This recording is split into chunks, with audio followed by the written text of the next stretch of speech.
তো গাইজ এখন আমরা কথা বলবো হচ্ছে দা ভূতনি নিয়ে।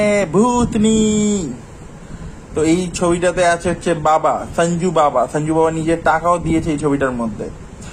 দেখুন, আমি অনেস্টলি স্পিকিং, এই ছবিটার যে গল্পটা ছিল, গল্পটা বেসিক্যালি এরকম যে একটা কলেজে একটা ট্রি আছে, যেখানে কেউ ভালোবাসার উইশ চাইলে তার সাকসেসফুল হয়ে যায়, এবার ওখানে একটা ভূত আছে, মৌনি রয়ের ভূত। এবং আমরা দেখতে পাচ্ছি সানি সিং এর একটা ব্রেকআপ হয়েছিল, সে ওখানে এসে একটা উইশ চেয়েছে যে আমার ভালোবাসা ফেরত দিয়ে দাও, এবং তখন এই ভূতটা ওর প্রেমে পড়ে গেছে। এবং অন্যদিকে সানি সিং এর আবার একটা গার্লফ্রেন্ড হয়েছে, যেটা হচ্ছে পালাক তিওয়ারি। এবার এদের মধ্যে একটা ত্রিকোণ প্রেম টাইপের, যেখানে দুটো মানুষ আর একটা ভূত, এবং ভূতটা নিজস্ব একটা পাস্ট আছে, এবার সে সানি সিং কে পেতে চাইছে। এবার এই মেয়েটা আদেও কি এদের লাভ স্টোরিটা, মানে সানি সিং আর এই পালাক তিওয়ারির লাভ স্টোরিটা সাকসেসফুল হবে, নাকি মৌনি রয় ওকে মেরে দেবে, কি হবে, মানে এদের লাইফটা ডিস্ট্রয় হয়ে যাবে কিনা, সেটা নিয়ে গল্পটা। এবার আপনারা যদি গল্পের প্যাটার্নটা দেখেন, কৃষ্ণা কটেজ বলে একটা ছবি হয়েছিল, মনে করুন সোহেল খান ছিল, ওই গানটা ছিল সুনা সুনা লমহা লমহা। এবার ওটার গল্পের যদি স্ট্রাকচারিংটা দেখেন, এইটাই গল্পটা, যে ঈশা কবিকার ছিল, ঈশা কবিকার সোহেল খানকে ফেরত পেতে যায়, ও ভূত, ও এখনো ওখানে সোহেল খানেরই আর কি রিইনকার্নেশন হয়েছিল, বাট এটাই গল্প।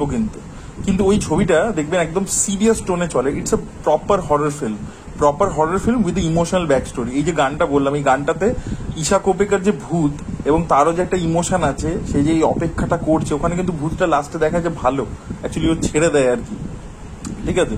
তো এই যে পুরো জিনিসটা ওখানে একটা সিরিয়াস ভাবে ওইটাকে ট্রিট করেছিল, ইমোশনটাকে মানে হোল্ড করে পুরো জিনিসটাকে সিরিয়াস ভাবে ট্রিট করে, এবং পুরো ছবিটা হরর ছবি ছিল।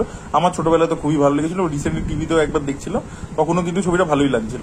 এবার প্রবলেমটা হচ্ছে যে প্রত্যেকটা গল্পের তো একটা ধরনের ট্রিটমেন্ট ডিমান্ড করে। আপনি সব গল্পকে যে কোনো, যেটা পপুলার এখন ধাঁচ চলছে, সেই ধাঁচে যদি ফেলে দেন, ছবিটার ঘেটে যেতে পারে, মানে ছবিটা ভালো হলো না। তা এই ছবিটা কি করতে যে ছবিটা যখন আপনি দেখবেন, আপনার মনে হবে যে বারবার যে স্ত্রী যেহেতু চলেছে, বিশাল হিট হয়েছে, এই স্ত্রীর মতো কিছু একটা করব। এবার সেইটা করতে গিয়ে ওরা যে হিউমারটা নিয়ে এসছে, এবার হিউমারটা এখানে হচ্ছে কি বলুন তো, সেলফ অ্যাওয়্যার কিন্তু হিউমারটা, ঠিক আছে। এবং কিছু কিছু অল্প বিস্তর জায়গা আছে যেখানে কিন্তু কমেডিটা ওয়ার্ক হচ্ছে, বাট মোস্ট অফ দ্য ফিল্মে কমেডিটা কিন্তু প্রচন্ড ফ্ল্যাট।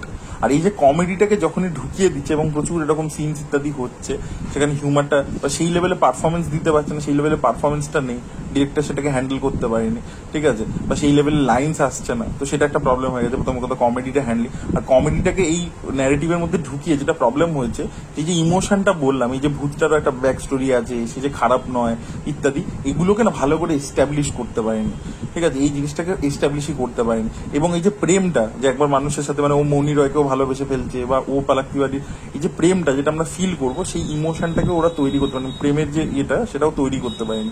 যে কৃষ্ণা কটেজের এক্সাম্পল দিলাম, ওখানে যেহেতু সিরিয়াস, ওখানে দুটো জনরা, এখানে অ্যাকচুয়ালি তিনটে জনরা, রোমান্টিক, হরর, কমেডি। এবার বুঝতে পারছেন তো ডিফিকাল্টিটা কোথায় বেড়ে যাচ্ছে। তো আমি দেখুন শুয়ে শুয়ে হয়তো রিভিউ করছি, কিন্তু কথাগুলো আমি লজিক্যাল বলছি, আমি মানে সিরিয়াস ওয়েতে বলছি, আমি খিল্লি করছি না ছবিটাকে নিয়ে। তো ছবিটার ওই অ্যাপ্রোচটাই ভুল হয়ে গেছে, ঠিক আছে। এবং ছবিটার ভিজুয়ালস ইত্যাদি, যে ধরনের ভিএফএক্স ইত্যাদি আমরা দেখতে পাই, সেটা হয়নি। মানে এই ছবিটা যে বাজেটে বানানো হয়েছে আর যে বাজেটটা ডিমান্ড করতো, সে দুটোর মধ্যে আকাশ পাতাল তফাৎ আছে। তো কিছু একটা ট্রেন্ডে চলছে বলে আমি করে তো দিলাম, কিন্তু যে গল্পটা চুজ করলাম সেটাকে আদৌ ওটার সাথে ফিট বসছে? কারণ স্ত্রীতে কিন্তু ওই যে প্রেমটা শ্রদ্ধা কাপুর রাজকুমারের মধ্যে, ওটা কিন্তু ইমোশনাল অ্যাঙ্কার নয় ছবিটা। স্ত্রী ওয়ানে যদি বলি বা স্ত্রী টুতে বলি, ওই প্রেমের গল্পটা যে প্রচন্ড ডেভেলপমেন্ট ডিমান্ড করে, সেটা কিন্তু নয়। ওখানে কিন্তু মোর অফ দ্য মিথ, ওই যে মিথটাকে যেভাবে বিল্ড করেছিল, যে ও স্ত্রী কালা না, ওই যে স্ত্রীটা ঘুরে বেড়াবে, যে গ্রামের ব্যাপারটা, সেইটা বেশি, সেইটা হচ্ছে মেন অ্যাঙ্কারটা, যে এই ভূতটা কে, কিভাবে এলো, বা শ্রদ্ধা কাপুরের যে মিস্ট্রিটা, সেটা বেশি অ্যাঙ্কার, সেটা হচ্ছে হাইলাইট। ওখানে কিন্তু রাজকুমার আর শ্রদ্ধার প্রেমটা যে দারুণ, একদম দারুণ ইমোশনাল করে দিচ্ছে বা কিছু করে দিচ্ছে, তা কিন্তু নয়, সেটা দুটো পার্টের মধ্যে। কিন্তু এখানে তো সিনেমার মেন ক্রাক্সটাই দাঁড়িয়ে আছে ইমোশনটার ওপরে, ওই প্রেমটার ওপরে। তখন আপনাকে তো রোম্যান্সটাকে জোর দিতে হবে।